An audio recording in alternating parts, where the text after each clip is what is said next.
Hey guys, it's Matt with Defender Bros, and today we're going to be taking a look at the Cobra. I believe this is one of what they call the Big Bore Derringers. It's chambered in 38 special. It's Derringer, a little pocket gun. I think most of the gun community knows what a Derringer is, but do they really have a place for self-defense in modern time? We're going to be taking a look at that a little bit further today. So let's talk price range for these little pocket guns. I've seen these go anywhere from $120, depending on what caliber you want, to about $200. The trigger pull is kind of heavy on these, and it's also different. When it's not cocked, trigger pull is very squishy, very easy. But if you just saw there, instead of pushing straight back like a normal gun does, like if you just try to push straight back, it just barely goes down. You can see that. You have to kind of almost slide down on the trigger to get it to fire. This gun is only 2 shots. You open it by using this little lever here. So 2 shots at 38.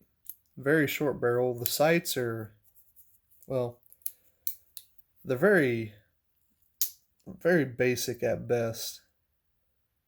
I mean, if you look there, that's not much of a sight at all. The sights aren't very tall. You're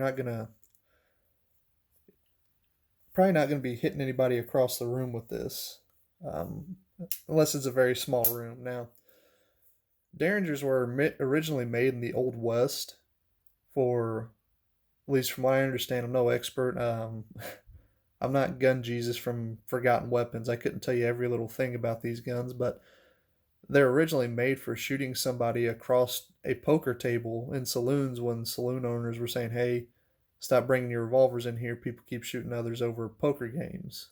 Um, so, now, the safety on this, it's a crossbar safety. It's very basic.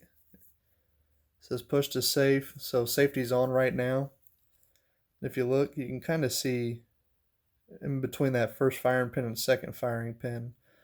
That's all the safety you've got. Now, on these very cheap guns, I'm always very, very cautious about the safety because, like anything mechanical, it can fail at any point. Um, but is it worth it for the price? I mean,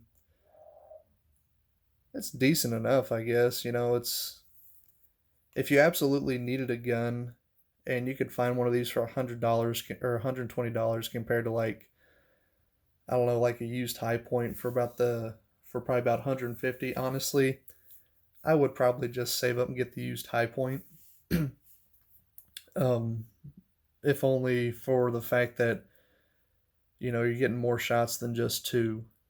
Um, I mean, this might be fine as like a tackle box gun. If you load it up with a snake shot or something. If you go out fishing or if you're an outdoorsman, you like to go hike, this might be fine for if you're worried about coming across snakes. Now, do I know of anyone who's used it for that? No, not really. I don't really know anyone who has a Derringer, if I'm being quite honest. A lot of my friends who are more into the outdoorsy stuff, if they're going hiking or whatever, they're carrying a revolver. So, but if you like Derringers, they're very, very interesting. Got some history and roots in the Old West. Yeah, definitely go pick one up. They're cheap. If you like collecting guns, you like collecting cheap guns, yeah, go get one.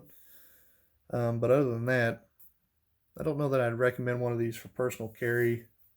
Maybe a backup gun, that'd be decent. But then I suppose you could argue for a backup gun, there's much better options out there. Like, you go get a Glock 43 or something. I mean, like, this is 6-in-1 capacity. You get 7 shots of 9 mil compared to 2 shots of 38. I'd rather go with the 7 rounds of 9 mil. But anyways, that's just been my opinion on it. If you think that they're cool guns, yeah, man, go get one. Go spend your money on one. But it's been Matt with Defender Bros. We'll see you in the next one.